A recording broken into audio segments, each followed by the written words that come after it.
Over time, it's become clear to me that those who are the best presenters in their videos understand three things that make them so powerful.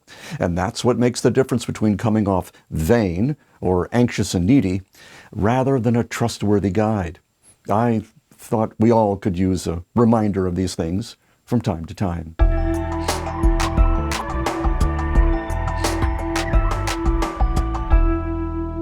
I started putting myself on video in my mid-50s, and I really wondered if people would be turned off by my, over the hill and down the holler face plastered on their screens.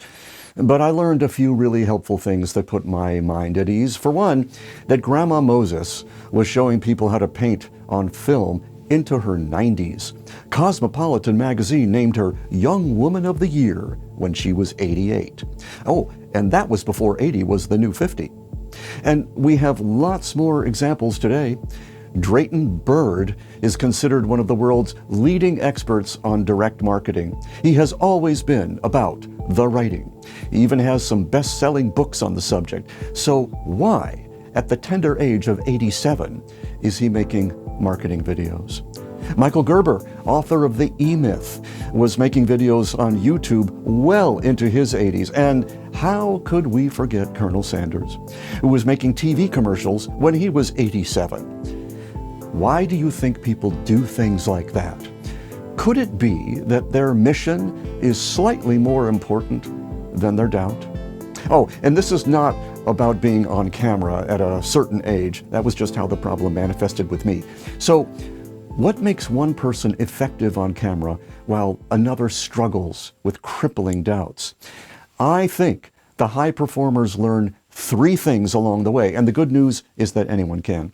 One, it's not vanity that drives you to mercilessly edit both your script and footage to make your points as compelling as possible. It's the pursuit of clarity. That comes from speaking to the dreams and ambitions of your prime customer, painting a picture of their ideal world, even if it's just a fried chicken leg on a Sunday afternoon picnic. Lesser known is that clarity is not a one-and-done thing. You produce something, you get a reaction, you learn, you iterate.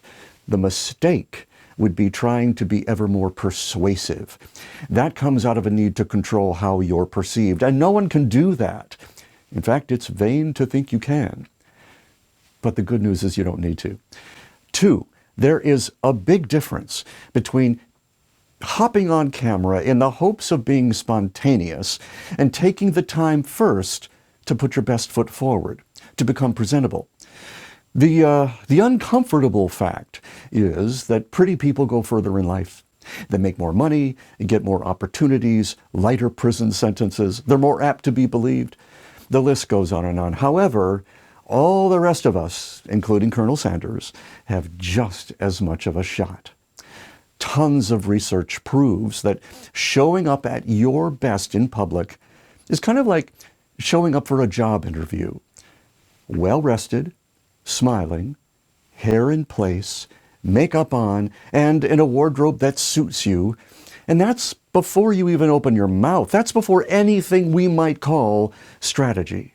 Do that and you get the chance to be known, to be trusted for who you really are. Someone who can be listened to without risk or danger, rather than coming off like a weird stranger. The third thing successful on-camera presenters understand is the concept of leaving their ego at the door. The real test of a video is, does it leave an opening for trust to grow? The ones who are determined to make that the most important measurement of their video success have no ego stake in any other outcome. When they're open to growing their on-camera abilities without worry or hesitation, they find they can improve radically from one video to the next.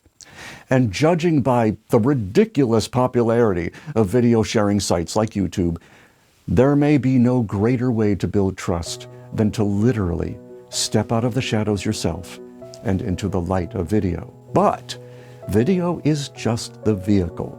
The destination is attraction and sales. And I think the real benefit of working this way is that you never have to close anyone. They sell themselves, and you just get on with the business of making their lives better.